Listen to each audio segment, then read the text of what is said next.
Alrighty, let's get into this.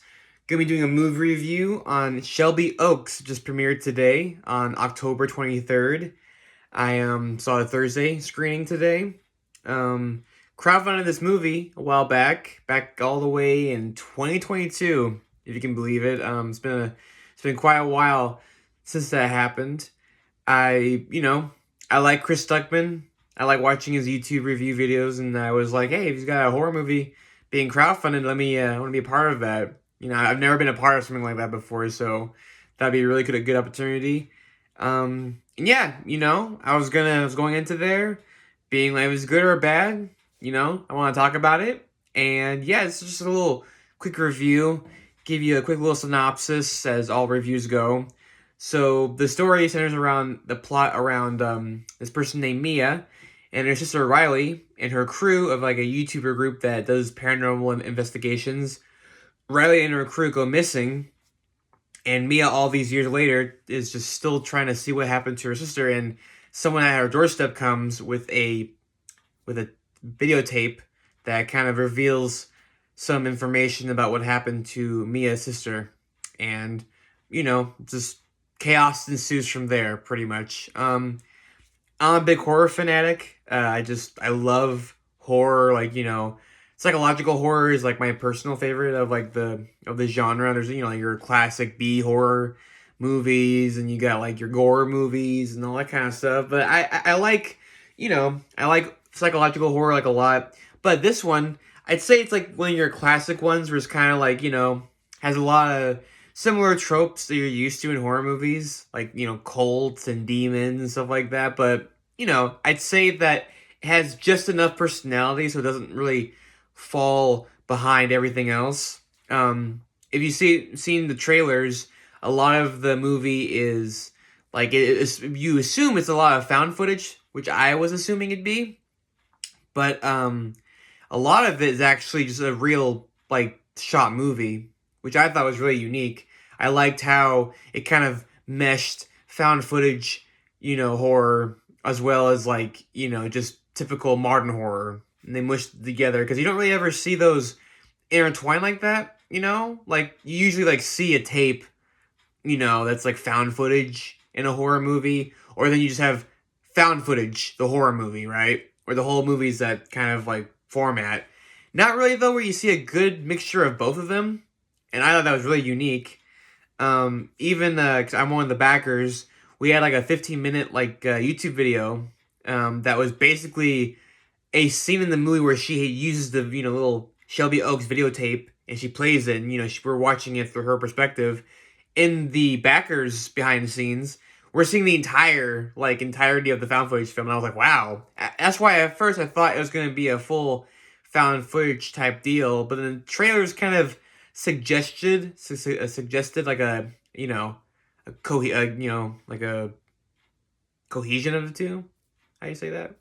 And I was right. I was like, wow, I was very surprised. The way it transitions, again, I'll try not to get into too much spoilers, I guess.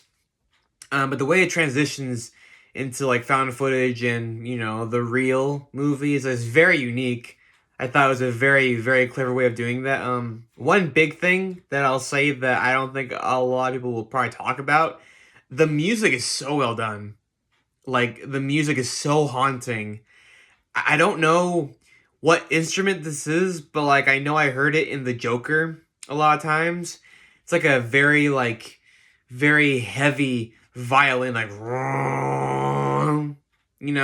it's very, very haunting, very chilling kind of instrument. I don't know if it is a violin or bass. I don't know. I just know it's a very haunting kind of sound, and like a lot of the music in there is very orchestral. Very unearthly, and I really felt like the music heightened a lot of the tension of the scenes. Like I feel like if the music was any kind of like lackluster, a lot of those things would not have hit as hard.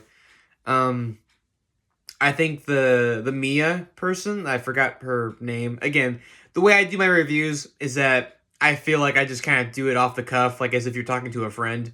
I'm not extremely versed right now in like the information, so do with that as you will. It's probably not as interesting, but that's just how I do my reviews. All I know is that the person that played Mia phenomenal actress. I will look up her name later, hopefully, and just give her more credit, like maybe in the comments. But no, she is phenomenal. I feel like if you didn't have a really good actor playing your main character, I don't. Again, I feel like the movie would not hit as hard. But she carries the movie on her shoulders because a lot of it is through her eyes, and it's only her too. I respected the fact that I'm not gonna lie, a lot of the time she's not really talking to a lot of people. It's kind of just in her inward dialogue and how she's dealing with all this trauma. And I just feel like wow, just again, good acting and good direction from Chris. There's a very standout scene towards the end where she yells, where is my sister?" And it kind of caught me off guard, like how just how aggressive she said that line. It's just like wow, good job, like on all fronts. Um, and the one thing I heard a lot about this movie is that the second half or the ending was not very good. And I definitely have to say I don't really see that. Everyone will rave about the beginning and how unique it is and how much better it is in the second half. And I'm gonna tell you straight up, in my opinion, the whole movie is the same quality throughout the entire thing. There is no drop in quality, in my opinion. Opinions may vary, but I really don't see why everyone's talking about how amazing the first half is and how bad the second half is. Like, I'm not gonna lie, like the first half is good, but it's not like, Michael Scorsese, right? Or anything. It's not like compared to the ending.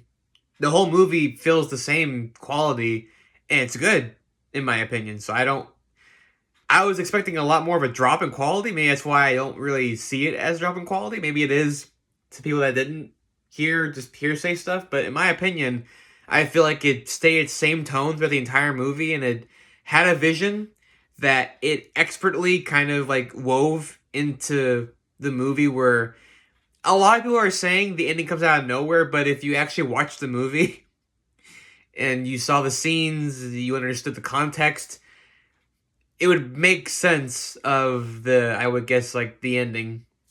I say that I was not surprised at all. I mean, it was surprising, but not in the way of, like, it doesn't make any sense. It was surprising of, like, oh, I didn't see that coming, but then when you think about it, it makes sense, which is the mark of a good ending, where, like, you go, like, oh, everything that I saw during the movie kind of leads up to this moment, and it makes sense. The only thing I will say, I guess, a down on this movie is that I think it's too short. I feel like the ending that I thought was like the middle half was actually the ending, and then when it went on to the second ending part, I thought that was like another half of the movie, but it wasn't. It was literally the ending. I'd say that the movie needs at least like 20 minutes, maybe even like 15 in the middle, because it's a very budgeted movie. Which again, huge respect, and I don't think enough reviewers are talking about this. Like, this is a $1 million to $2 million budget movie, which is extremely low in Hollywood, even in indie films. The fact that Chris Stuckman and his team were able to do as much as they did with how little they had, that again, that's where I feel like it's not even fair to review certain movies on like grounds of like other horror movies, because you're dealing with like very low budget movies that I feel like should be judged on their own merits, like indie films, because a lot of times indie films can't really do a lot what they may want to do, and again, that leniency or that like restriction makes creativity. But I'd say that you feel the budget in the movie in terms of like the length and the pacing, not really the quality. I feel like the quality, you can't feel the budget in it at all. I think a lot of the CGI and prosthetics were used very well. As with all movies, one of the biggest things people have said about like a lot of the old movies, CGI is meant to enhance scenes or characters. It's not meant to replace them. And that's when you get a lot of the tired VFX artist stuff, and like everyone's upset about how bad it looks. But this one, I feel like it expertly, wove CGI and prosthetics and made a really good way of using that, making it feel more real and more there. Huge respect to that, because there are some CGI moments in here that I'm like, wow. Again, it's budgeted, but it doesn't look like crap. It's like so surprising to me. Yeah, in the end of the movie, I had lower expectations for this movie because it's a first time director. Even if he reviews movies, it's not like, just because you review movies, like, every flaw, you know how to, just make a great movie. You're still going to make a movie, right? With flaws and everything.